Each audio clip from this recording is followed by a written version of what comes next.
आकर्षण से अपने को बचाना चाहिए। कम से कम उपासना साधन बने तो भी कल्याण हो जाएगा, यदि धन और स्त्री के आकर्षण से आपने अपने को बचाना। धन के आकर्षण से बचा जा सकता है, पर स्त्री के आकर्षण से बचना और अधिक कठिन है, क्योंकि धन का तो कई बार आप अपने विवेक से इतना उपयोग कर देते, भाई हमारे लिए थोड़ी धन आया। गौ सेवा किया है तो गौ सेवा में लग गया, ठाकुर सेवा किया है तो ठाकुर सेवा में लग गया, संत सेवा किया है तो संत सेवा में लग गया, और चरणों में आया वो भी ठाकुर सेवा, गौ सेवा, संत सेवा में लग गया। तो वस्तुतः हमारे पास धन का क्या उपयोग है? स्वामी जी को कोई 100 रुपए भी भेंट करेगा तो किस लिए करेगा? लड़के बच्चे ने क्या तो किसी बेटी के हाथ पीले करने हैं स्वामी जी को? वो तो नहीं करने हैं, इसीलिए कि भाई आश्रम में उत्सव महोत्सव है, गौ माता की सेवा है, संतों की सेवा है, ठाकुर जी के उत्सव है, इसलिए करते। तो जो वस्तु जिस निमित्त आई है उस निमित्त लगा देना, 1 रुपए भी नहीं रखना, 1 रुपए भी। और हमने ये देखा है, आप स्वयं ये वृत्ति मन में न रखें कि पृथकता वाली बात, अलगाव वाली बात न रखें, तो ठाकुर जी की ओर से कोई कमी नहीं। हमको किसी महापुरुष ने कहा 1995 में जब हाथचौक पहाड़ी बाबा स्थान पर हमको 5 पद पर प्रतिष्ठित किया गया, तो किसी अच्छे अनुभवी महापुरुष ने हमसे कहा कि देखो महंतों का जानते नहीं हो, कुछ दिन महंत बना के रखेंगे, बाद में भगा देंगे, और कुछ तो थोड़ा थोड़ा पैसा अपना इकट्ठा करना हमने से शुरू कर दो, तो जिसमें कभी ऐसा अवसर आवे कि नगर के बाहर होना पड़े तो कहीं से अपना 2 हाथ जगह खरीद के कुटिया बना के रहोगे, ढूंढते रहोगे, कहाँ रहोगे? मेरे मन में बड़ी बेचैनी हो गई। मैंने मन में सोचा कि मैंने आज तक तो कभी रुपया संग्रह नहीं किया, रखा नहीं, ये महापुरुष ऐसा करें। मैंने पूज्य महाराज जी से कहा, तो महाराज पूज्य गुरुदेव महाराज जी बोले, पंडित जी रुपया पैसा के लिए साधु बने हो, रुपया पैसा के नाम पर मठ मंदिर आश्रम के नाम पर लोगों की लगाई, कि राम राम करने के लिए भगवान के सहारे रहो, न मनुष्य का सहारा लो, न धन का सहारा लो, जैसे रहो वैसे ही रहो, वैसे ही रहे। भगवान की दया से कोई कमी नहीं, यदि कोई कमी है तो अपनी तरफ से, लेकिन जब तक हाथ चौक में है, 1 रुपए अलग से अपना ये हमारा है, ये हमको मिला, ये हमारी दक्षिणा है, ऐसा मानकर कभी नहीं देगा ना। आज कुछ वैसा पास रहने वाले सब मिल जाए।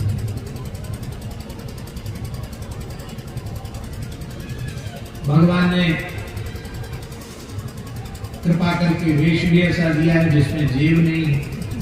अचला में कहाँ जेब है जहाँ पैसा रखोगे? इसलिए ना पैसा रखने की जगह है, ना मोबाइल रखने की जगह है, इसलिए ना मोबाइल है ना रुपया है। हम भी कुर्ता उर्ता पहने, जैकेट पहने तो हम रख सकते हैं, पैसा बटुआ रखें, मोबाइल रखें, पर गुरु जी ने हमको कुर्ता पजामा तो वेश में दिया नहीं, धोती और जैकेट को वेश में दिया नहीं, वेश में कचरा लंगोटी दिया है। तो वही गुरु प्रदत्त वेश वही है, जहां तक शरीर चले उसी वेश में रहना चाहिए। तो धन का आप विवेक पूर्वक उत्तम उपयोग कर सकते हैं, लेकिन स्त्री के आकर्षण से बचना बहुत कठिन। दोनों के आकर्षण को त्याग दो, तो इस कराल कलिकाल में ठाकुर जी के रजिस्टर में आपका नाम साधु के नाम पर लिख दिया जाए। इसलिए संत श्री मलुकदास जी ने कहा, नारी घोटी अमल की अमली सब संसार, को एक साधु ऐसा ना मिला, जो संग उतरा हो पार।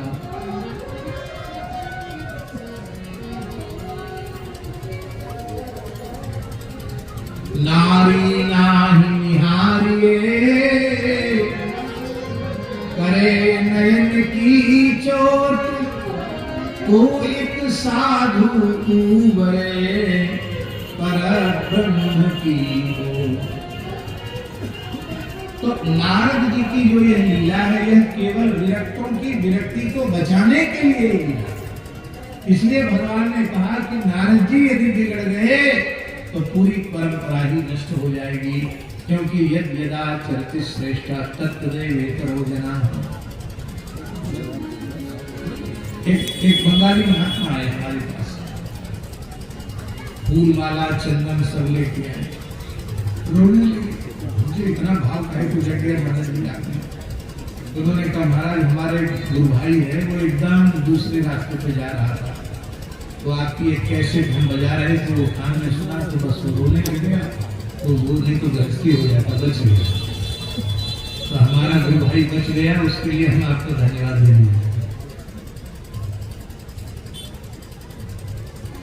ये बहुत आवश्यक है। तो इसलिए और भगवान ने नारद जी के ऊपर भगवान ने कृपा की, उनका विवाह नहीं होने दिया। और उस विश्व मोहिनी ने नारद जी के गले में जयमाला नहीं डाली, भगवान के गले में ही जयमाला डाल दी। राजकुमार वेश में भगवान आए थे और रुद्रगणों ने कहा कि दर्पण देखिए महाराज।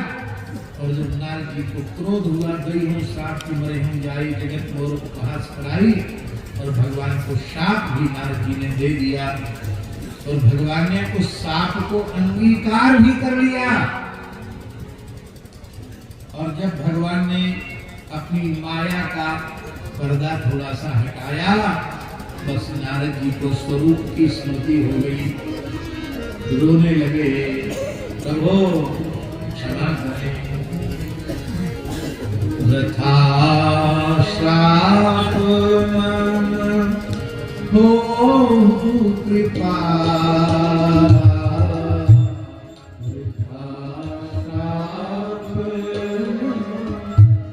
हो कृपा, मम इच्छा करे दीन दया, मम इच्छा करे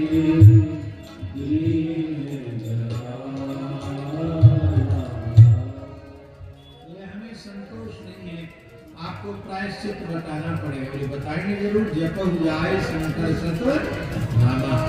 शंकर जी का शतनाम स्तोत्र का जप और शिव तीर्थों की यात्रा, ये प्रायश्चित क्यों बताया स्वामी जी शिव पुराण के? इसलिए बताया कि पहला अपराध शिव जी के प्रति है।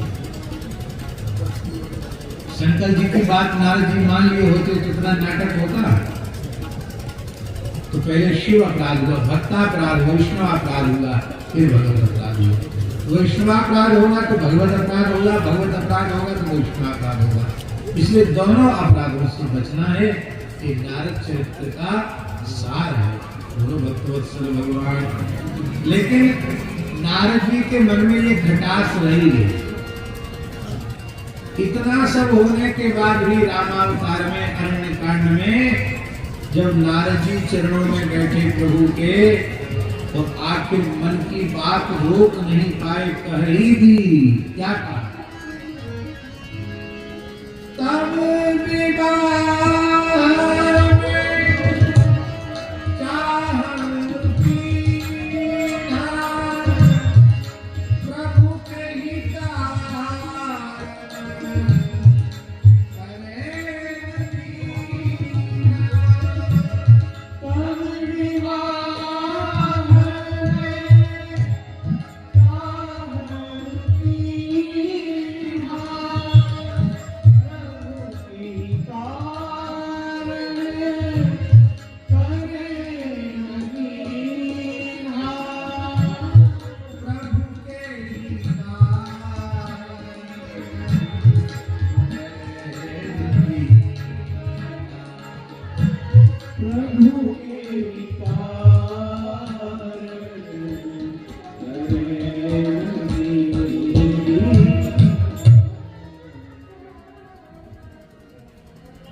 उस समय फिर भगवान ने उनको उपदेश किया।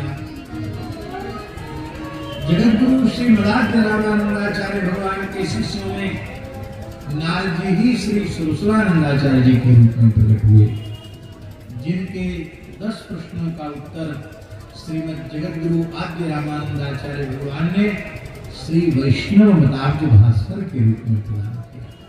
अद्भुत ग्रंथ है वैष्णव मताब्ज भास्कर। तो उन सुरसुरानंद जी, नारद जी का जन्म कलिकाल में सुरसुरानंद जी के रूप में हुआ और फिर उन्होंने पुनः विश्वमोहिनी ही सुरसुर जी के रूप में आई और उनके साथ रहकर उन्होंने काम विजय किया। तो सुरसुरानंद जी का चरित्र 12 महाभागवताचार्य चरित्र में पढ़ने योग्य है, अवश्य उसको पढ़ना चाहिए। इतना 12 महाभागवताचार्य, 12 भागवताचार्य चरित्र यह मूल ग्रंथ का नाम है। उस ग्रंथ में वह चरित्र पढ़ना चाहिए और केवल नाम के बल पर सुरसुरानंदाचार्य जी ने इस कराल कलकाल में कामदेव के घुटने टिकवा दिए और सुरसुर जी के साथ रहकर भी परम निर्विकार रहे। महासती सत उपमा तुम सत्य सुरसुरी को रहो, नाभा जी ने सुरसुरी को महासती कहा। उनका मंत्र क्या था महाराज जी? सुरसुरानंदाचार्य का 12 महाभागवताचार्य चरित्र, जिसके बल से माया को, काम को, सबको, विकारों को जीता। याद है नहीं याद? भूल गए? राम राम राम राम राम राम राम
इसलिए बानर बनाया कि बंदरों से ही सेवा हमको लेनी है। तो मानव भगवान ने नारद जी को संकेत दे दिया कि देवता ये सब बंदर बानर बनकर के आएंगे और फिर उनके साथ लीला होगी। महात्माओं को गुस्सा करना आता नहीं, गुस्सा तो करते हैं पर उनका गुस्सा एकदम झूठा है। अरे नारद जी को क्रोध आया तो नारद जी को कहना चाहिए था कि तुम्हारा ब्याह नहीं होगा, हम ब्याह के लिए रो रहे हैं, तुम भी रोगे ब्याह के लिए कि हाय हाय हम तुम्हारे रहेंगे। लेकिन ब्याह होगा ये भी कह दिया। तो ये कहते किसी गरीब घर में पैदा हुए तो राज तुम्हारा होगा, चक्कर तुम्हारे अमीर घर में जन्म होगा ये भी कह दिया। अब ब्याह भी होगा तो फिर नारी ग्रह में दुखी हो गए। फिर कहते थे कि बंदर भालू तुमको काटने दौड़ेंगे, खाएंगे, खो करेंगे, ये भी नहीं कहा।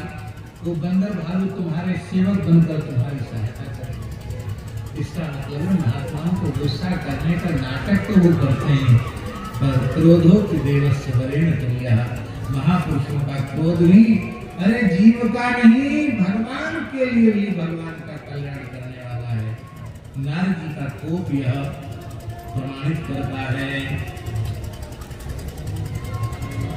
इसलिए बंचो मोहि जवन धरि देहा, सोई तन धरहु श्राप मन केहा। कपि आकृति तुम कीन हमारी, करे है कीस सहाय तुम्हारी। जब हरि माया लीन निवारी, नहीं कह रमान राजकुमारी, नहीं कह रमान राजकुमारी।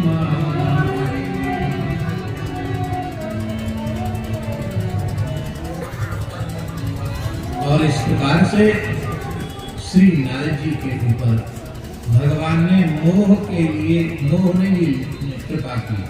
अब एक बात और हम आपको कह देते हैं, भगवान की माया के तीन भेद हैं। भगवान की माया त्रिविधा है। पहला भेद है त्रिगुणात्मिका जड़ माया। त्रिगुणात्मिका माया जिसके तीन गुण हैं, सत्व रज और तम। ये त्रिगुणात्मिका माया जड़ माया। इस जड़ माया में आप ब्रह्मस्तंभ पर्यंत संपूर्ण चराचर मोहित हो रहा है। ये माया ही सारे जगत का संचालन कर रही है। एक दूसरी माया है जिस माया का नाम है जनमोहनी माया। क्या नाम है? जनमोहनी माया। इस जनमोहनी माया को ही वैष्णवी माया कहते हैं। इस माया में नित्य मुक्त भक्त मोहित हो जाते हैं।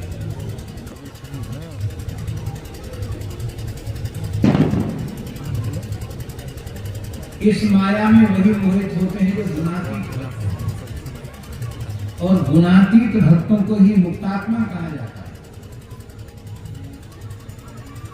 तो मुक्तात्मा जिसमें मोहित हो वो है वैष्णवी जनमोहनी माया। क्यों?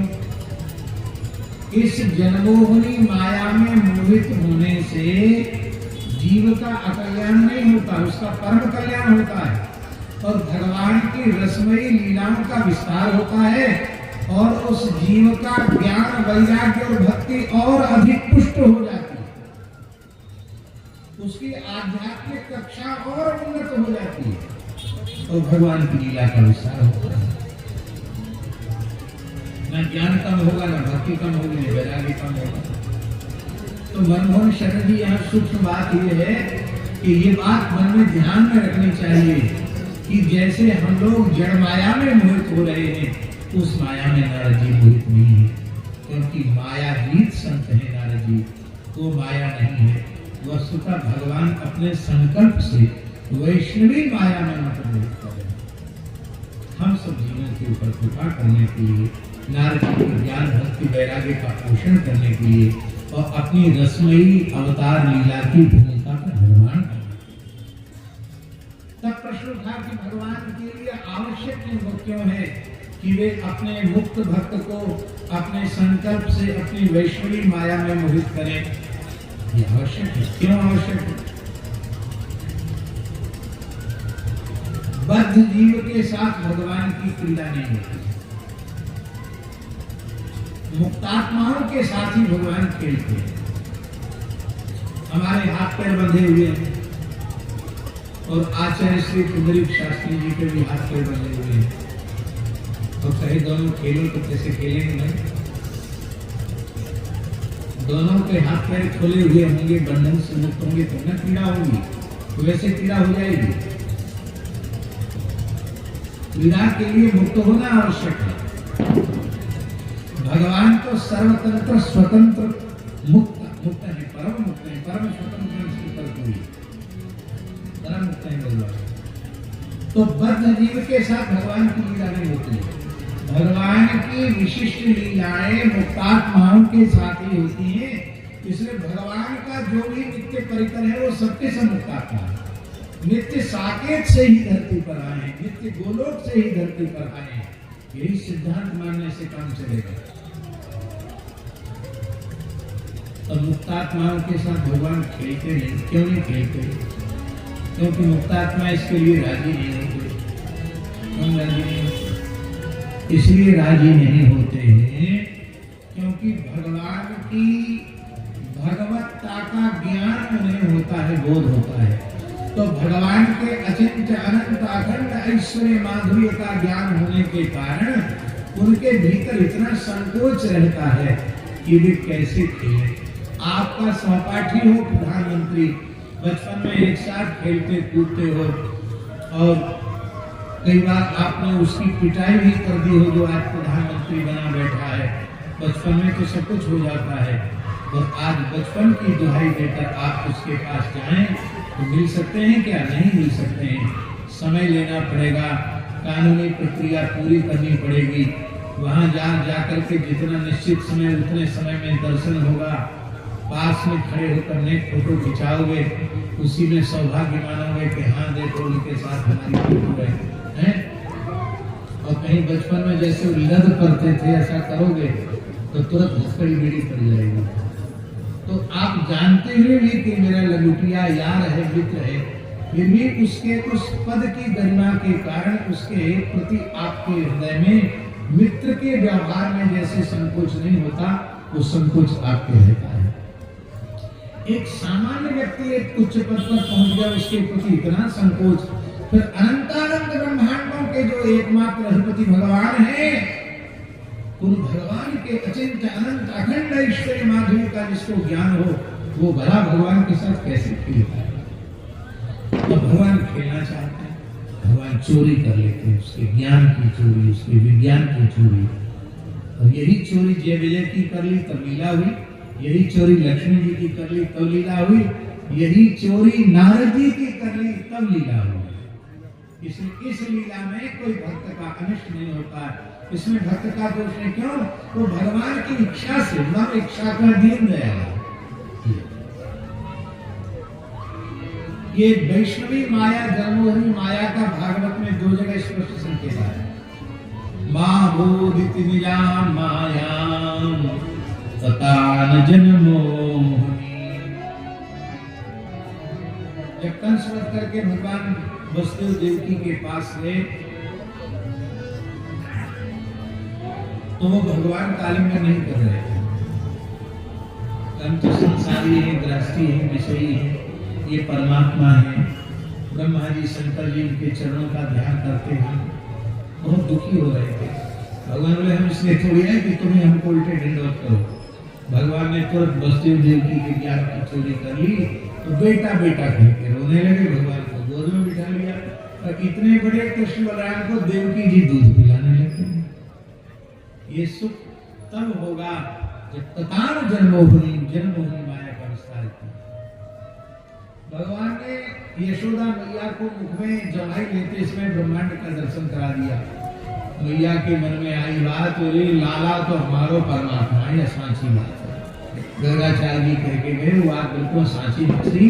सूरज चंद्रमा धरती आकाश पाताल पूरो ब्रजमंडल सब कछु जाके नेक से टूटुआ बराबर मोहड़े में सब कछु जाके घरों भरे हुए। तो ये तो निश्चित परमात्मा है। पूरी मैं तो आत्मा लाला मान के व्यवहार कर रही हूँ, बड़ो अपराध मुँह पे चढ़ रहे हुए। मैया बेचारी विचार करने लगी। भगवान ने ले लिया। हम मैया भी ऐसे विचार करने लगेगी तो अलमारी में धर देगी, 2 बतासा भूख के लिए धर देगी, घंटरी हिलाई देगी, ले लो बाबू ठाकुर जी। तो हम ये करने की थोड़ी है। तो मंदिरों में बहुत पुजारी लोग करते हैं, पूजा हरि पूजा या हरि। व्याख्या नहीं करना है, सब लोग ऐसे नहीं होते हैं। इसलिए हम तो पुजारी कहने में भी हमको संकोच होता है। बोलो भक्त वत्सल भगवान की। तो राम जी भगवान ने उस समय वैष्णवी माया का विस्तार किया। लिखा है माभूदिति निजाम माया महततान जन्मभूमि में, और यहाँ है वैष्णवी यत्नोन मायाम पुत्र स्नेह मयिम विभु। वैष्णवी माया का भगवान ने विस्तार किया। और मैया यशोदा बिल्कुल भूल गई कि ये परमात्मा है, तो लाला लाला कह करके लाड़ प्यार दुलार करने लगी। बोलो भक्तवत्सल भगवान की जय जय, जय जय श्री सीताराम। इस प्रकार से यह एक कारण हो गया। और दूसरा एक कारण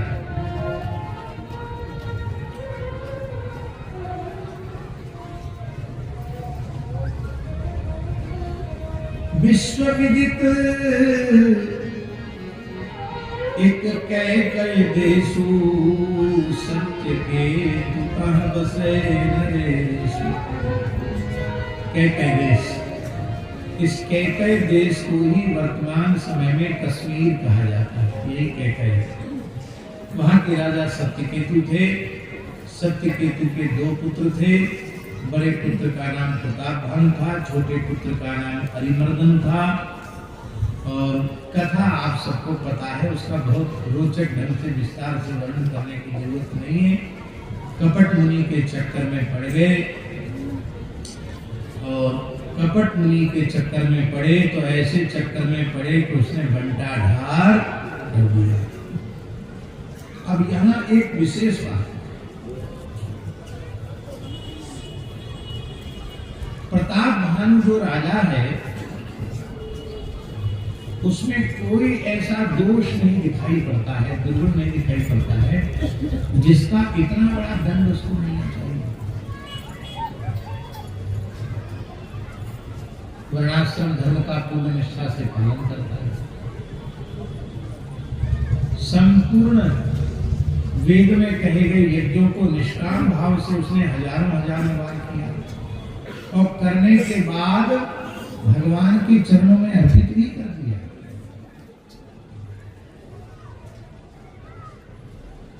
है मूल में कि नहीं? इसका मतलब भागवत धर्म का भी पूर्ण पालन किया उसने। भागवत धर्म क्या है स्वामी? यही है भागवत धर्म। कायेन वाचा मनसेन्द्रिया बुद्ध्यात्मना मानसत स्वभावात् करोति यद्यत् सकलं परस्मै नारायणायेति समर्पयेत्। वो सब भी उसने किया। फिर उसके जीवन में त्रुटि कहां रह गई, दोष कहां रह गया, जिसका इतना बड़ा दंड उसको भोगना पड़ा कि कुल खानदान सहित राक्षस होता। इस विषय पर प्रायः लोग ध्यान कम देते हैं, लेकिन पूज्य गुरुदेव भक्तमाली जी ने इस विषय पर एक ध्यान आकर्षित किया और दास को बताया कि प्रताप भानु के जीवन में सूक्ष्म से सूक्ष्म कोई दोष नहीं है, और इस प्रकार के निर्दोष साधक का ऐसा पकड़ नहीं होना चाहिए। पर एक दोष जो पकड़ में नहीं आता, वो सबसे प्रबल दोष उसका यही था, लोकेश नाम। मैं विश्व विजयी हो जाऊं, सब मेरे अधीन हो जाएं, मेरी तूती बोले सबके ऊपर, मैं किसी की मानूं न मानूं पर मेरी सब माने। ये जो लोकेशना उसके मन में थी, उस लोकेशना ने ही उसे असुर बनाया। इसे पूज्य महाराज जी कहते थे कि साधक को पुत्रेशना वित्तेशना से तो बचना कठिन नहीं है, बचा जा सकता है। बहुत तीव्र वैराग्य है तो पुत्रेशना वित्तेशना दोनों से, पुत्रेशना को शिष्येशना से भी बचा जा सकता है, वित्तेशना से भी बचा जा सकता है। पर संसार में हमारी मान बढ़ाई, पद प्रतिष्ठा, मान मर्यादा हो, ये वासना कहीं न कहीं सूक्ष्म रूप में चित्त में रहती है।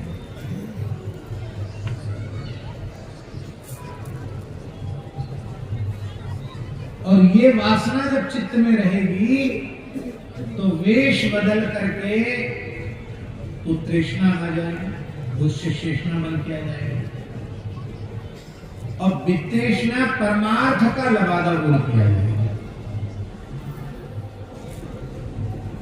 लोकेशना यदि हमारे मन में है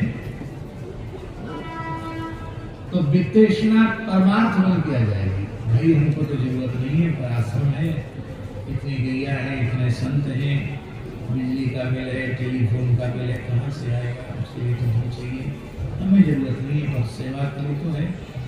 तो परमार्थ का रूप लेकर के धन की इच्छा आ गई। अब जब मठ मंदिर बन गया तो फिर पुजारी चाहिए। गृहस्थी पुजारी बाबा जी का ज्यादा दिन चलता नहीं है, क्योंकि उसको सूतक कब लग जाएगा, फिर दूसरा पुजारी खोलो, वो ड्यूटी करेगा, सेवा तो करेगा नहीं। इसलिए ऐसा सेवक चाहिए जो अहर्निश सेवा करे, जिसको कोई सूतक पातक का भय न हो, ठाकुर जी को लाड़ लावे, ऐसा सेवक चाहिए। कम से कम एक तो पुजारी चाहिए, फिर जब एक पुजारी चाहिए तो कुठारी चाहिए, भंडारी तो कम से कम 2-4 चाहिए, फिर आश्रम में एक व्यवस्था संभालने वाले एक साधु कोतवाल भी चाहिए। कहाँ से आएंगे? इसके लिए भैया कोई कहता महाराज मेरे मन में बह रहा विजय गया है, रोटी लेना चाहिए। अच्छा बच्चा कोई बात नहीं, फिर तुम रहो, आज मैं तुमको भेज कर दूंगा। रहते तो कुछ न कुछ सेवा करते हैं। तो पुत्रेष्ण शिष्येष्ण बनते हैं। मूल बात है, बहुत ऊंची चीज कहने जा रहे हैं। धन बुरा नहीं है, वित्तेष्ण बुरी है। न पुत्र बुरा है न शिष्य बुरा है, पर पुत्रेष्ण शिष्येष्ण बुरी है। यश प्रतिष्ठा कीर्ति बुरी नहीं है, पर इसकी कामना बुरी है। ऐसे एक बात बताओ, गोस्वामी तुलसीदास जी ने यश कीर्ति के लिए कुछ किया?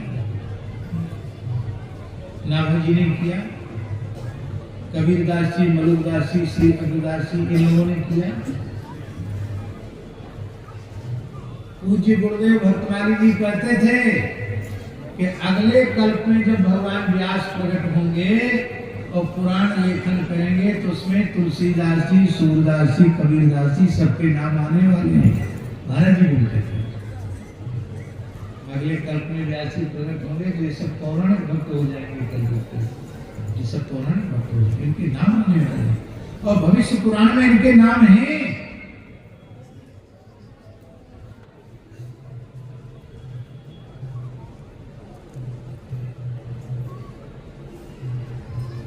लोकेशना बुरी है, यश कीर्ति तो भक्त को सहज मिलती है।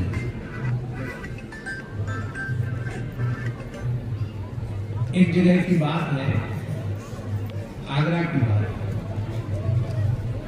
हमको वहीं के लोगों ने सुनाया।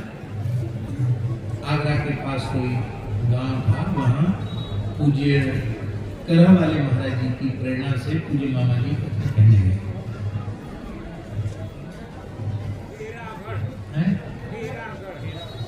खेरा। तो उस समय बैनर या होर्डिंग वगैरह जैसे आजकल छप जाते हैं, वैसे ही छपते कपड़े पर, और उससे नील से या लाल कलर से ब्रुश से लिखा जाता था इतने समय से इतने समय तक भागवत सप्ताह है। तो उसमें लिखा था बैनर, और उस बैनर में ऊपर लिखा था कथा वाचक व्यास, संत शिरोमणि पूज्यपाद भक्तमाली अमुकदास जी महाराज, बाबा जी का नाम। महाराज जी की दृष्टि पड़ गई, दृष्टि बहुत बारीक थी महाराज जी की, सब कुछ देख लेते थे, अपने जो पास वाले लोग जानते हैं, बहुत बढ़िया से सब देख लेते। इतनी बारीक दृष्टि थी। ठंडी का समय, रामानंद जयंती के समय महाराज जी सुदामा कुटी में आए तो हमने प्रार्थना, महाराज जी मलुक पीठ में चरण पड़े। उस समय सब खाली पड़ा था, खंडहर जैसा था, पुराना मंदिर था। महाराज जी आए, बहुत जोर ठंडी थी। तो एक वो गर्म हीटर होता है, रोड लगे रहते, घूमता है, उसको मैंने नया नया आया था, महाराज जी के लिए लगा दिया। तो हमसे बात तो कर रहे थे, लेकिन बार बार उधर मुड़ मुड़ के देख रहे थे। तो हमसे बोले, भैया एक बात कहें, बुरा तो नहीं मानोगे? क्या बोले इन सब सुख सुविधाओं के आदि तो तुम नहीं हो गए।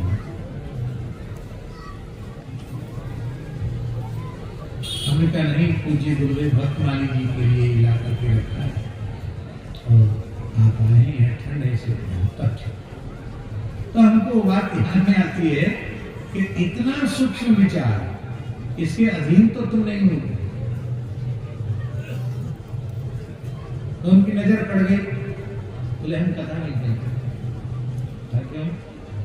बोले ये किसने पावर दे दिया हमारे नाम के आगे संत शिरोमणि लिखने वाला। आविष्ट हो गए महाराज जी। बोले हम तो अभी कोशिश कर रहे हैं साधु बनने की, साधु बन कर पाए। क्या आपने कैसे? बोले महाराज अब तो क्या लिखे? बोले नहीं, हटाओ उसको, बैनर हटवा ही दिया, इसके बाद महाराज जी करने लगता है। हम तो कहते हैं हमारे नाम के पीछे अमुक उपाधि कम क्यों कर दी? और पूज्य श्री महाराज जी जो लिखाया बैनर हटवा दिया, तब भीतर मंडप में प्रवेश किया। ऐसा उदाहरण खोजने से मिलेगा? ऐसा व्यवहार तभी होता है जब लोकेशना की गंध भी नहीं होती है। और हम फिर स्मरण करें, कल हमने कहा था, फिर हम कहेंगे कि जैसे 400-500 वर्ष के बाद आज श्री तुलसीदास जी की वाणी इतने दिव्य भावों से गाई जाती है, अब कितने समय बाद ये तो ठाकुर जी जानेंगे, लेकिन एक समय आएगा कि पूज्य मामा जी के पदों को, मामा जी की वाणी को ऐसे ही लोग गाएंगे जैसे सूरदास जी, तुलसीदास जी, मीराबाई का पद गाते, ऐसे ही लोग गाएंगे। और ये पूज्य मामा जी की वाणी जीवों का मार्गदर्शन।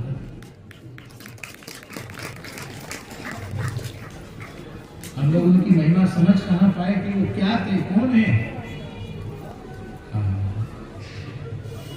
तो प्रताप भानु के चरित्र में एक ही दोष है और उस दोष का नाम है लोकेशना। इस लोकेशना के कारण ही पहला गुरु अपराध बना। जब उस कपट मुनि ने कह दिया था कि देखो हम तुम्हारा हित करेंगे, इसके लिए हमको तुम्हारे गांव में भी जाना पड़ेगा। और वो इतना विचित्र व्यक्ति था, उसने कहा कि मैं जब से पैदा हुआ हूं तब से काबू के घर गांव में गए, कहीं गया ही नहीं बैठा। और बोले महाराज आपका नाम एक तनु कैसे पड़ गया? अरे बोले पूछो मत, तुम्हारे नाम की उत्पत्ति इसका बड़ा विलक्षण अर्थ है। आज सृष्टि उपजी जब तब उत्पत्त भय मोर, नाम हमारे एक तन देह न धरी गए। ऐसा चक्कर में उसको फांस लिया पढ़े लिखे राजा को और कहा कि ये सब तुम्हारा परम हित तो हो जाएगा, लेकिन इसके लिए हमको तुम्हारे पुरोहित का हरण करना पड़ेगा और पुरोहित का रूप धारण करके मैं तुम्हारे महल में आऊंगा, वहां सो जाऊंगा, तुम मुझे पहचान लेना। और इसके बाद जो है मैं रसोई बनाऊंगा और उस रसोई को जो ब्राह्मण 1000 ब्राह्मणों को निमंत्रित करना। 1000 की 10,000 हैं? कितने? एक साथ नहीं, 1 लाख ने 1 लाख 1 लाख ब्राह्मणों को निमंत्रित करना। और जो ब्राह्मण खाएंगे उनके घर में जो खाएंगे वो सब के सब तुम्हारे अधीन हो जाएंगे। कोई न विमल विवेक गुरुसन किए दुरार। उसका कर्तव्य था कि पहले वो अपने गुरु जी से पूछा कि ऐसे ऐसे एक महात्मा मिले, आप बताओ। पर पुरोहित जो निरंतर यजमान का हित चिंतन करता है उसको कुछ नहीं बताया।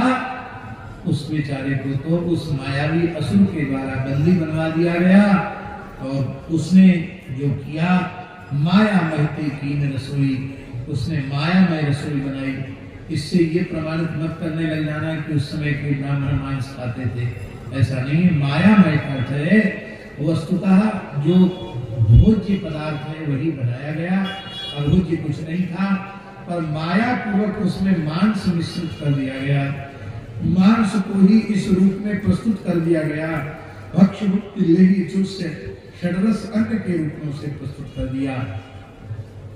और जब वो ब्राह्मण आचमन करके खाने के लिए उद्यत थे, उसी समय आकाशवाणी हुई कि भाई रसोई धूसुर मासु, इसमें ब्राह्मण का मांस इसमें मिलाया हुआ है।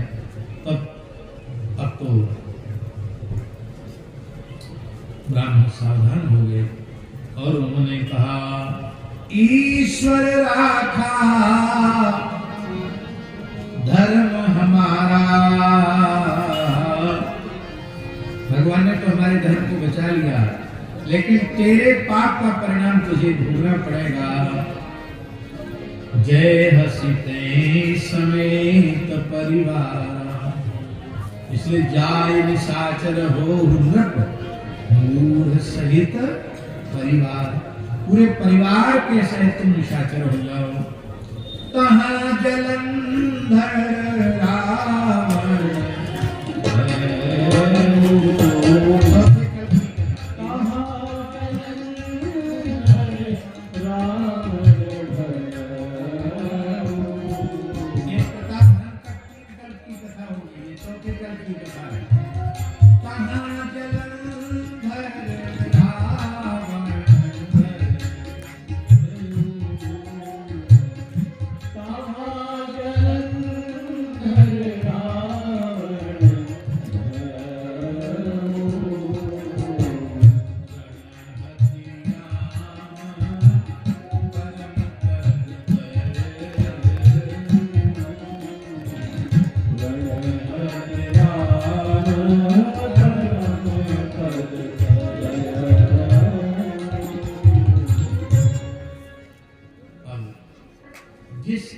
की कथा गोस्वामी तुलसीदास जी को अभीष्ट है। जिस कल्प में राम जी ऐसे वैसे राम जी नहीं, वो राम जी आते हैं। कौन? विधि हरिहर तप देखिय पारा, मनु समीप आए बहुबारा। और उनकी वाणी सुनकर के भी उन्होंने अपनी समाधि नहीं छोड़ी। और अंत में भगवान की वाणी उनके कान में पड़ी। और जब भगवान की वाणी मनसुरूपा के कान में पड़ी तो वो कैसी वाणी!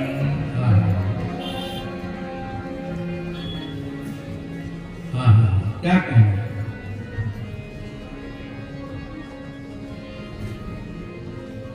वाणी कैसी हो? राम जी की वाणी कैसी हो? मुर्दे के कान में पड़े तो मुर्दा जिंदा हो जाए, और जीवित के कान में पड़े तो क्या हो जाए? मृतक दिया वनी दिया,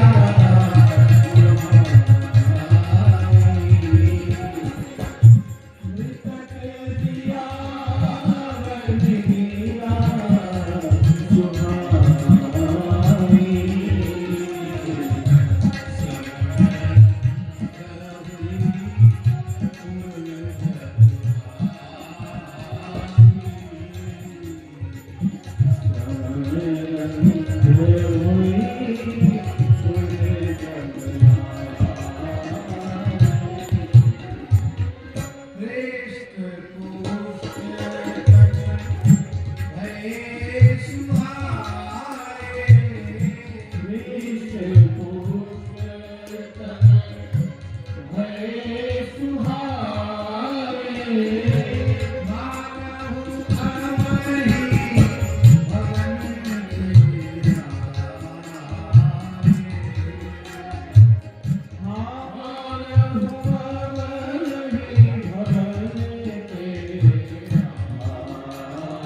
सचराचर नायक, जो अनाथ हित हम पर नेहु होई कुसन।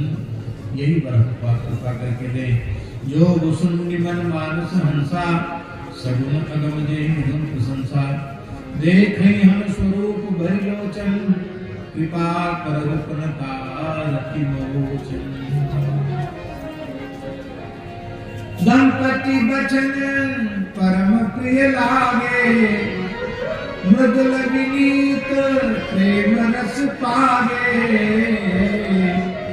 भगत वत्सल प्रभु कृपा निधाना, विश्ववास प्रगटे भगवाना, विश्ववास प्रगटे भगवाना।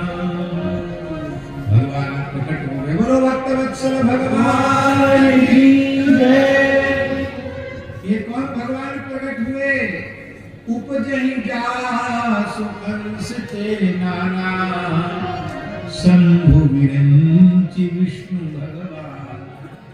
वो भगवान प्रकट हुए, नील सरोवरो नील मणि, नील नील धर श्याम, लागे तन शोभा निरखी, कोटि कोटि सतनाम।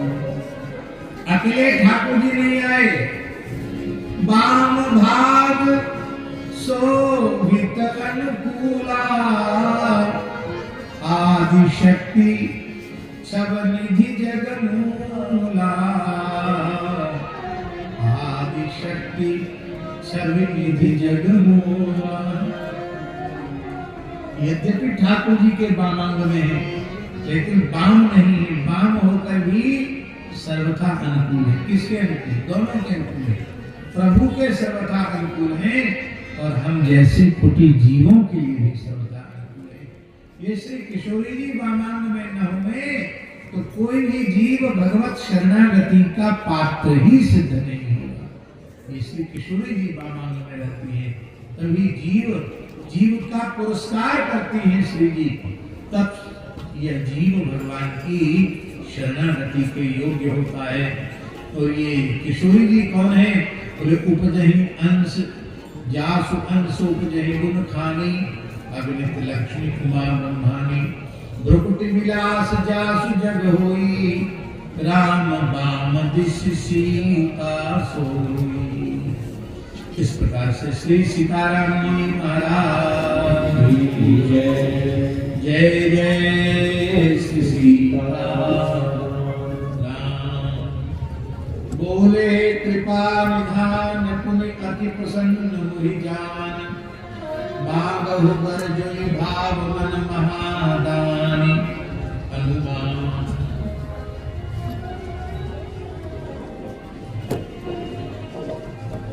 अब देखिए मनु जी क्या कह रहे हैं? नाथ देखि पद कमल तुम्हारे, अब पूरे सब काम हमारे। कोई कामना अधूरी नहीं, सब कामना पूरी हो गई, लेकिन फिर भी एक लालसा बड़ी उर्मा। जब सब कामनाएं पूरी हो गई तो लालसा कहां से आ गई? इसका अर्थ है कि भगवान पुत्र रूप में आने, ये कामना मनु जी की नहीं है, ये कामना स्वयं भगवान की है। भगवान ने मनु के हृदय में कामना को प्रकट कर दिया कि हम भी अवतार लेना चाहते हैं जीव जगत के कल्याण के लिए, तो आप जैसे बाबूजी खोजने से भी हमको कहाँ मिलेंगे, शत्रुपा जैसी मैया खोजने से कहाँ मिलेगी। इसलिए मानो ठाकुर जी का संकल्प ही मनु जी का संकल्प बन गया। इसलिए चाहे तुम ही समान सुत, दान श्रोमणि कृपा निधि, नाथि कहूँ सति भाव। चाहूं तुम ही समान सुत, प्रभु सन कवन दुराव।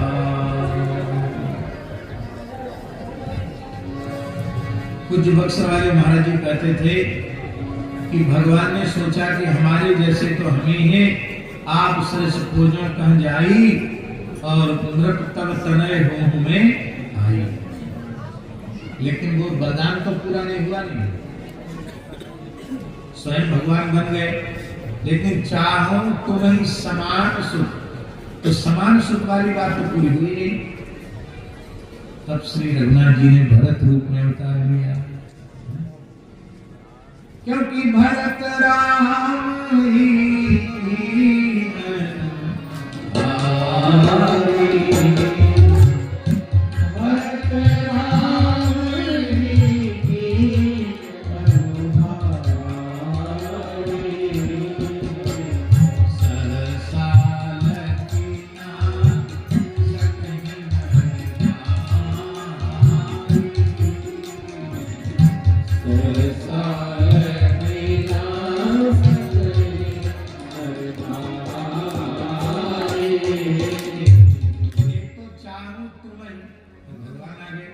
तो तुम ही समान भरत जी आ गए।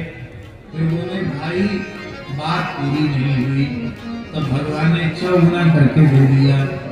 बोले हम 4 रूपों में आएंगे। मनु ने मांगा एक सुत, प्रभु प्रगटे हुई 4, अति उदार दरबार को या मैं कौन विचार। अति उदार दरबार को या मैं कौन विचार। युगल पुत्र की योजना बन गई आही प्रकार, एक एक अनुचर युगल संग विधि हुई है 4। राम जी के अनुचर लक्ष्मण जी, भरत जी के अनुचर शत्रुघ्न जी।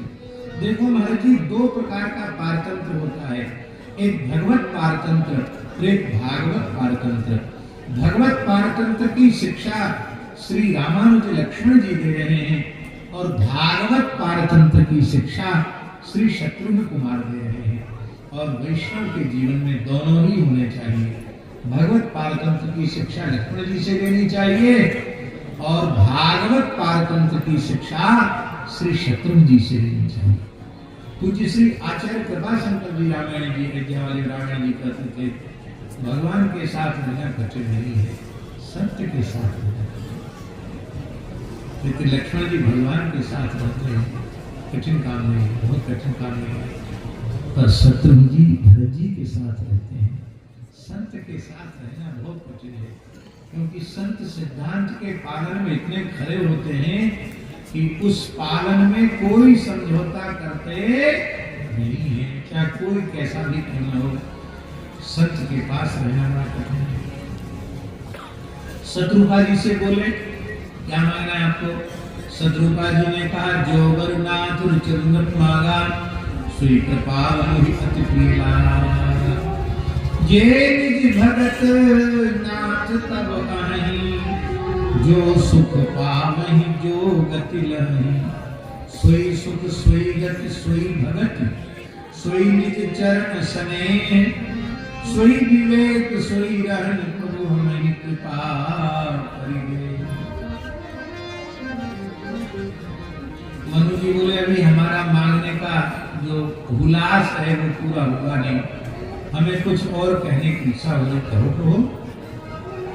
तो बंदी चरण मन कही बहोरी, अवर एक विनती प्रभु मेरी। क्या कौन सी विनती है?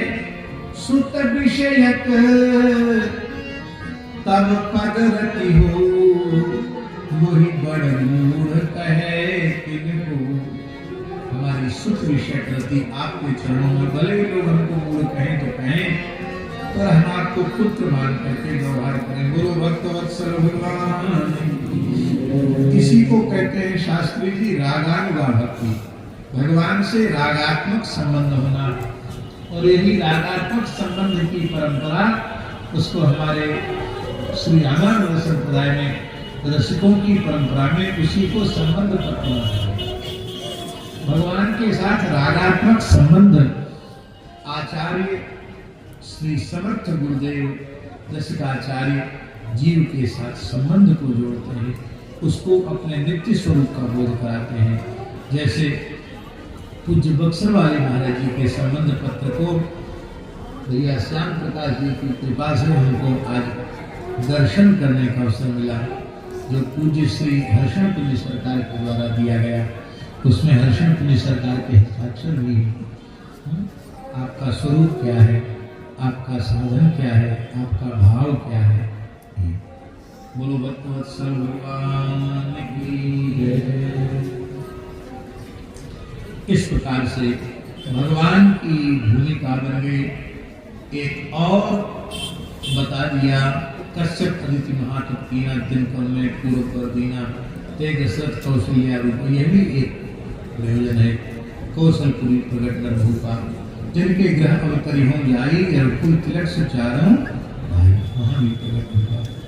और इस प्रकार से और स्कंद पुराण के विवाह खंड के अंतर्गत जो सत्यनारायण व्रत कथा है उसमें ये भी है कि उल्कामुख नाम का राजा ही दशरथ जी के रूप में भय जो सत्यनारायण भगवान की पूजा करते थे।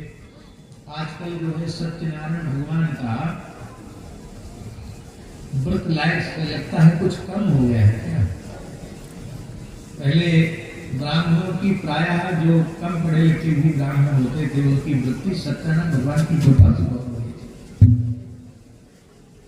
हमारे यहाँ विनोद में कहते थे कि ब्राह्मण मैया के पेट से ही सत्यनारायण की कथा बांचना सीख के आते हैं। बोलो भक्तवत्सल भगवान की। अब यह दास 1981 में श्री गुरुदेव भगवान की कृपा से श्री धाम वृंदावन में आ गया।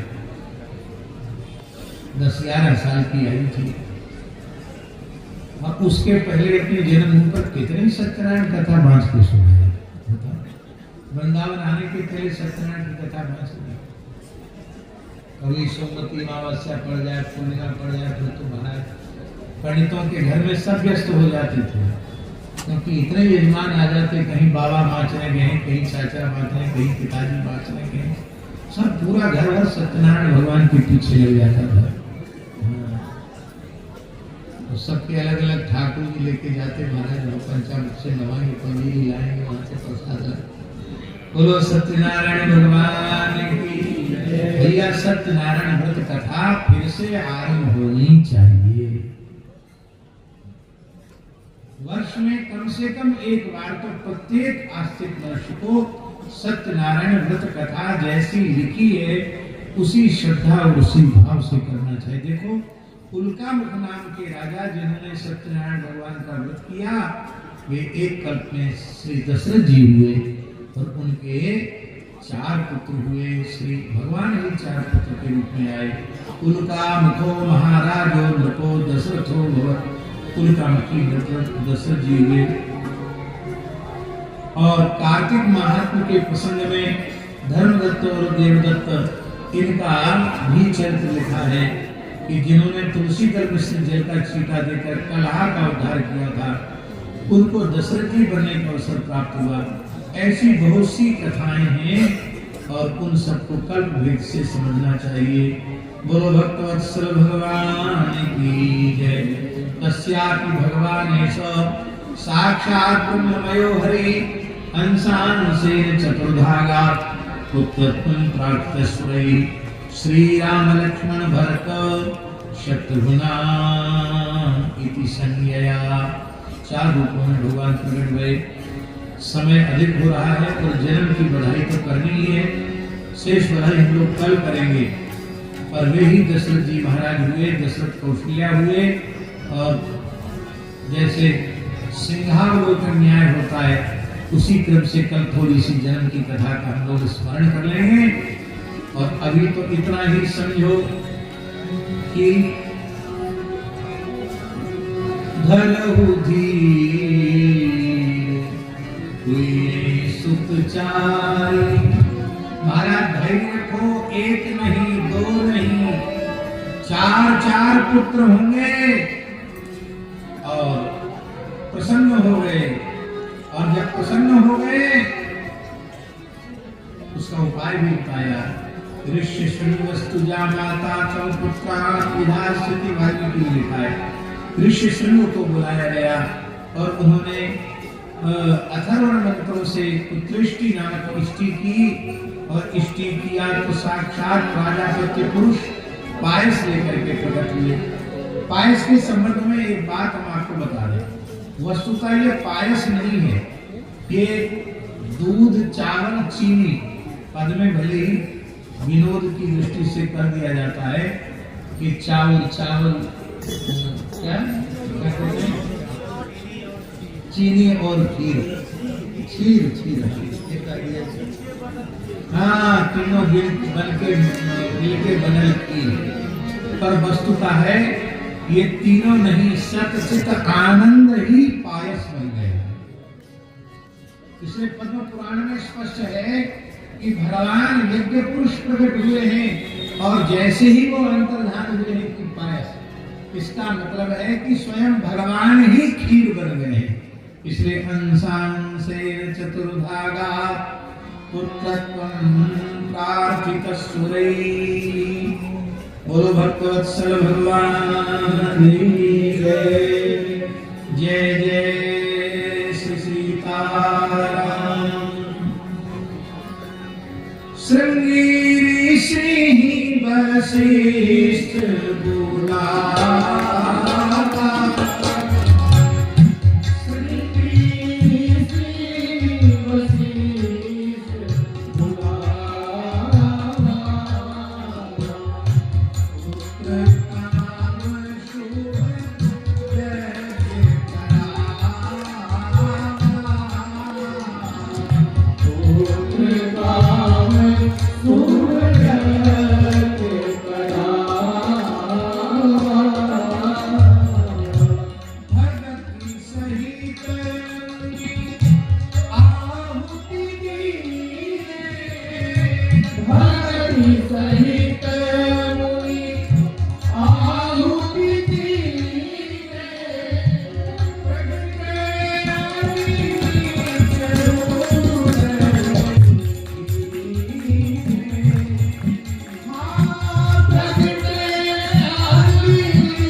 जागते हरि गर्भई आए, सकल लोक सुख संपत्ति चाहे। मंदिर मही सब राज हिरानी, शोभासीन तेज की वाणी। अब वह समय आ गया परम पुनीत समय, जोग लगन गृहवार तिथि। सकल भय अनुकूल, चर अरु अचर हर्ष जित। राम जन्म शुभ रामनवमी तिथि मधुमास पुनीता। राम शुक्ल पक्ष अभिजित हरि गीता।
जन्मोत्सव बधाई महोत्सव की चाय चार पुरुषार्थ हैं, धर्म, अर्थ, काम और मोक्ष। चार पुरुषार्थ हैं कौन कौन? धर्म, अर्थ, काम और मोक्ष, ये चार पुरुषार्थ। और भगवान अवतार लेते हैं तो किसके लिए? विप्र, धेनु, सुर, संत, कितने हो गए? चार। और धर्म, अर्थ, काम, मोक्ष यथासंख्य। इसका अर्थ है कि चारों पुरुषार्थों को देने के लिए, परिपुष्ट करने के लिए भगवान का अवतार है।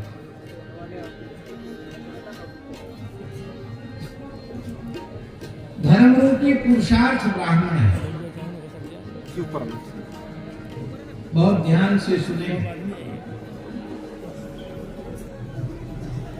बड़े बड़े आयोजन संगठन के लिए हो रहे हैं, बड़ा बड़ा श्रम हो रहा है संगठन के लिए, लोग संगठित हो रहे हैं और हिंदू धर्म धीरे धीरे जो क्षरित हो रहा है वो पुनः हिंदू संगठित हो। और हिंदू शक्ति का संगठित होना परमावश्यक है।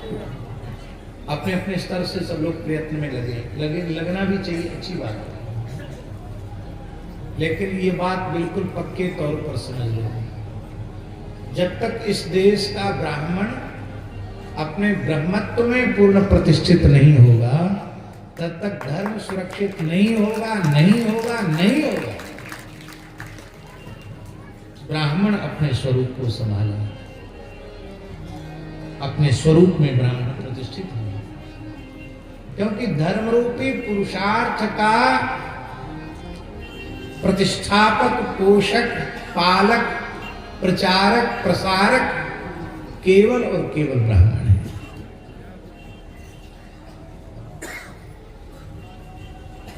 ब्राह्मण संध्योपासन छोड़ दिए, गायत्री जब छोड़ दिया, वैसे अपना वही अहंकार लिए डोलेंगे कि हम अमुक गोत्र के हैं, अमुक हैं तो हम पंक्ति पावन हैं, तो हम अमुक हैं तो हम तमुक हैं, हम कान्य कुब्जा द्विजा श्रेष्ठा, हम सबसे श्रेष्ठ ब्राह्मण हैं। अच्छी बात है, अहंकार तो रहना चाहिए, गौरव रहना चाहिए। लेकिन जो नहीं खाना चाहिए वो खाने लग जाएंगे, जो नहीं पीना चाहिए वो पीने लग जाएंगे, जो नहीं करना चाहिए वो करने लग जाएंगे, जहाँ नहीं जाना चाहिए वहाँ जाने लग जाएंगे। होटल पर खड़े खड़े खा लेंगे, किसने बनाया, किसने छुआ, क्या किया, वहाँ खा लेंगे जूता चप्पल पहने हुए। लेकिन वैसे आचार विचार दिखाएंगे हम उसको नहीं छुएंगे, उसको नहीं छुएंगे, इससे कम हो जाए।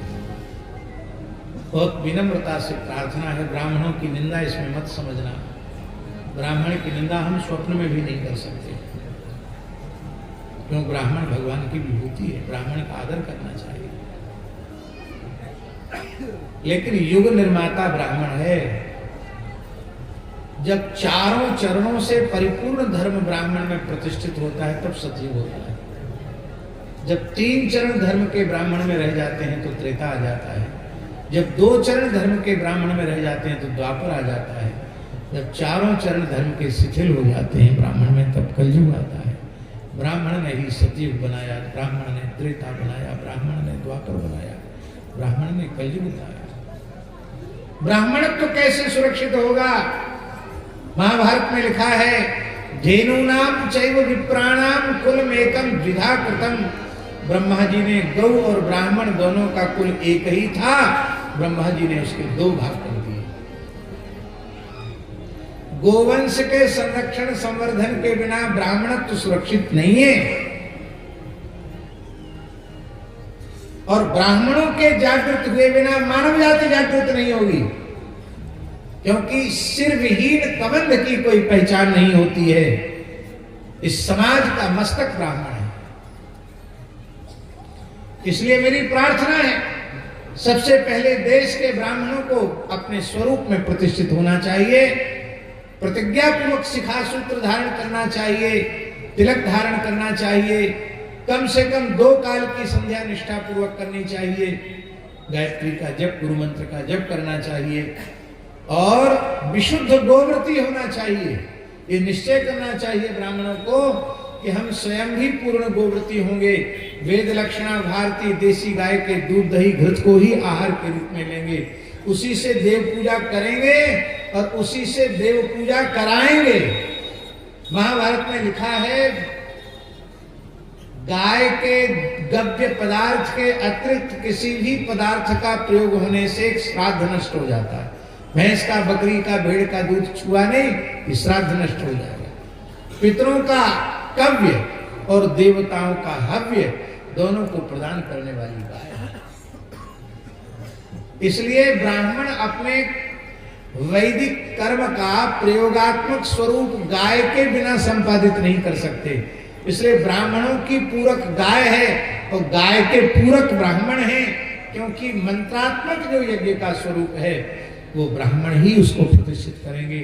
मंत्र की प्रतिष्ठा ब्राह्मणों में कर दी और हव्य कव्य की प्रतिष्ठा ब्रह्मा जी ने गाय में कर दी। ब्राह्मण अपने स्वरूप में प्रतिष्ठित होगा तो क्षत्रिय भी अपने स्वरूप में प्रतिष्ठित होगा, और वैश्य भी अपने स्वरूप में प्रतिष्ठित हो जाएगा, और शूद्र भी अपने स्वरूप में प्रतिष्ठित हो जाएगा, फिर नारियां भी अपने स्वरूप में प्रतिष्ठित हो जाएंगी। किंतु ब्राह्मण अप्रतिष्ठित हो गया तो सब कुछ नष्ट हो जाएगा। इसलिए मेरी प्रार्थना है, प्रत्येक ब्राह्मण को गोपालन का व्रत लेना चाहिए, गो सेवा का व्रत लेना चाहिए, और पूरे समाज को, राष्ट्र को जगाने के काम में लगना चाहिए। जगह जगह ब्राह्मणों को गुरुकुल होना चाहिए, वेद पाठशालाएं खोली जानी चाहिए, और प्रत्येक वेद पाठशाला के साथ, गुरुकुल के साथ एक गौशाला होनी चाहिए, जिसमें ब्रह्मचारी गो सेवा करते हुए वेद वेदांत का अध्ययन करें। धर्म रूपी पुरुषार्थ ब्राह्मण है, और अर्थ रूपी पुरुषार्थ कौन है? विप्रधेनु। अर्थ रूपी पुरुषार्थ धेनु है। अर्थशास्त्र के प्रणेता महर्षि कौटिल्य ने अर्थव्यवस्था का मेरुदंड गाय को माना है। अर्थव्यवस्था का आधार गाय है। आज समय नहीं है, नहीं तो हम विस्तार से इस विषय को कहते हैं, और हम ये बात प्रतिज्ञा पूर्वक कह रहे हैं, गंगा जी को साक्षी करके कह रहे हैं। जिस दिन भारतवर्ष का गोवंश सुखी, स्वस्थ, सुरक्षित, संवर्धित, संरक्षित हो जाएगा, उस दिन पूरे संसार को कर्ज बांटेगा भारत। किसी का 1 पैसे का कर्जदार नहीं रहेगा। अर्थव्यवस्था का आधार है गाय। ये तब होगा जब इस देश में गो आधारित चिकित्सा, गो आधारित शिक्षा, गो आधारित कृषि और गो आधारित उपासना ये आरंभ हो जाएगी तो देश सर्वोच्च पद पर प्रतिष्ठित हो जाएगा। और नहीं तो सोने की पटरी बिछा दो और बुलेट ट्रेन नहीं, सोने के डिब्बा बना के चला दो तो भी वह विकास, लंका का विकास, रावण की लंका का विकास भले हो जाए, अयोध्या का निर्माण तो तब होगा जब घर घर में गाय होगी, प्रत्येक व्यक्ति गोपालक होगा। तो अर्थव्यवस्था का मेरुदंड गाय है, इसलिए भगवान गाय के लिए प्रकट हुए। ये बात लोगों को कम पता है। कृष्णावतार में तो लोग कहते हैं कि 2 लाख गैयों का दान किया। शास्त्री जी, प्रत्येक लाल जी के निमित्त चक्रवर्ती महाराज ने सपाद कोटि गायों का दान किया है। सपाद कोटि माने 1.25 करोड़ गायों का दान राम जी के निमित्त, 1.25 करोड़ गायों का दान भरत जी के निमित्त, 1.25 करोड़ गायों का दान लक्ष्मण जी के निमित्त, 1.25 करोड़ गायों का दान शत्रुघ्न जी के निमित्त। जोड़ दो कितना हुआ? 5 करोड़ गोवंश का दान किया है। अब एक और बात हम आपको बता दें, आपको लगेगा एकदम नई है। उपनिषद के अनुसार, पौराणिक आर्ष वचनों के अनुसार जो व्यक्ति 10 गाय का पालन करता है वह 1 गाय का दान करने का अधिकारी है। वो चाहे जितना अमीर आदमी हो, यदि गोपालन नहीं करता तो उसको गोदान की पात्रता नहीं है। 10 गाय पाले तो 1 गाय का दान कर सकता है।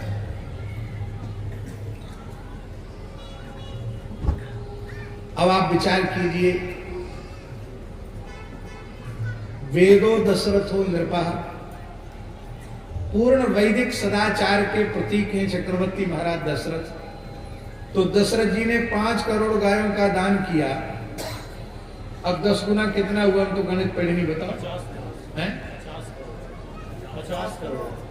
50 करोड़ गैया दशरथ जी के पास होंगी तब उन्होंने 5 करोड़ दान किया।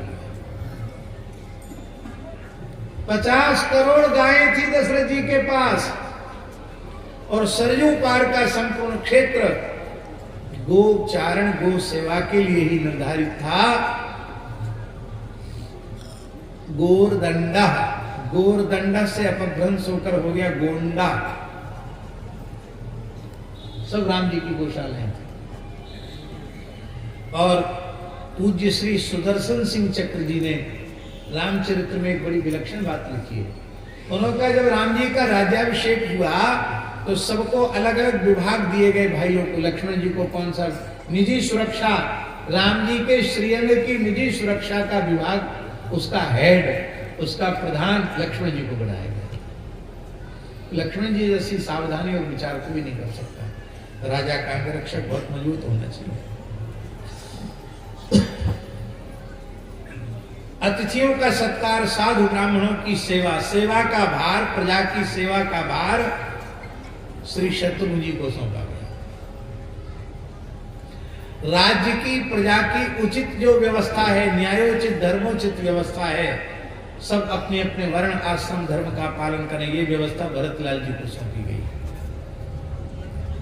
और महाराज जी उसमें चक्र जी लिख रहे हैं कि पूरी धरती के गोवंश की सुरक्षा और सेवा का भार और ब्राह्मणों के सत्कार का भार स्वयं रघुनाथ जी ने अपने मस्तक पर लिया।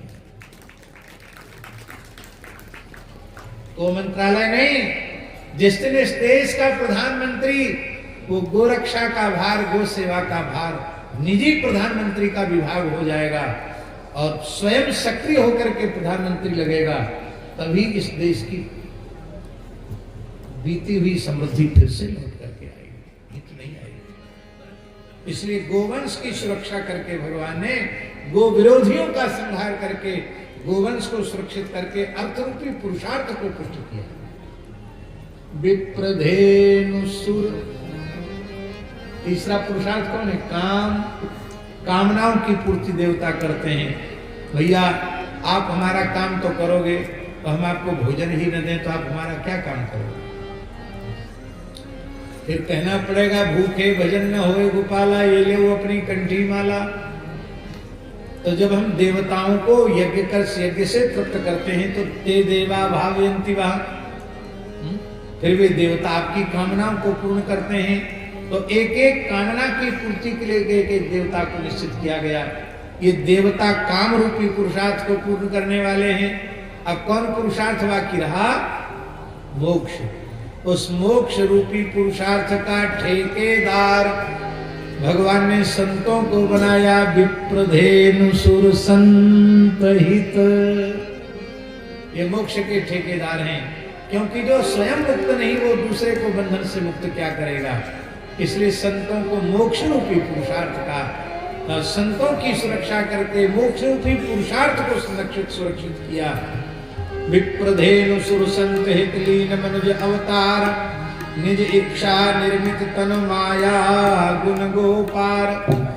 आज ये गो सम्मान आह्वान का अभियान जो है, इस संबंध में साध्वी जी आपको प्रेरित करेंगी। मैंने तो संकेत किया है और मैंने इसको पूरा पढ़ा है। इसको बहुत ही अच्छी योजना है। इस योजना को जरूर साकार होना चाहिए और हमें ऐसा विश्वास है जिस दिन ये योजना साकार होगी इसका निश्चित परिणाम आएगा, इसमें कोई संदेह नहीं है। एक बधाई तो गालें कि नहीं? मामा जी की बधाई। हाँ,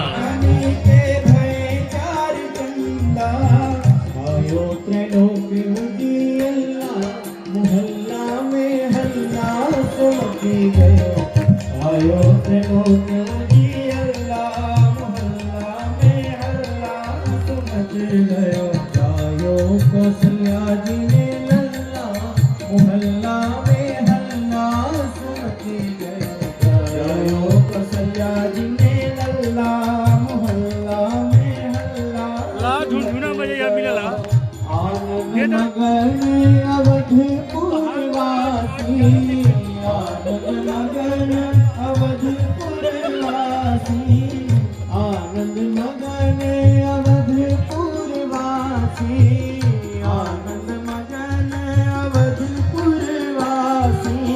कल कहे भला भला मोहल्ला में हल्ला सुमकी,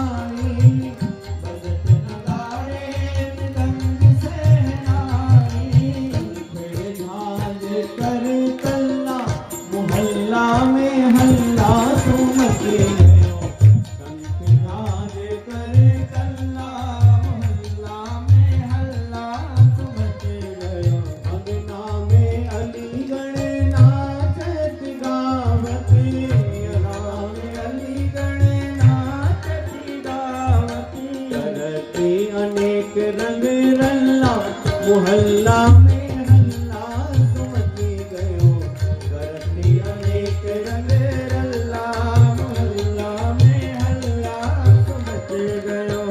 राजा जी लुटावे हाथी और घोड़ा, राजा जी लुटावे हाथी और घोड़ा, रतन जवाहर की गल्ला, मोहल्ला में हल्ला सुमकी गयो, रतन जवाहर की गल्ला, मोहल्ला में हल्ला सुमकी गयो। जायो कौशल्या जी ने लल्ला, मोहल्ला में हल्ला सुमकी गयो, जायो कौशल्या जी ने लल्ला, मोहल्ला में हल्ला सुमकी गयो।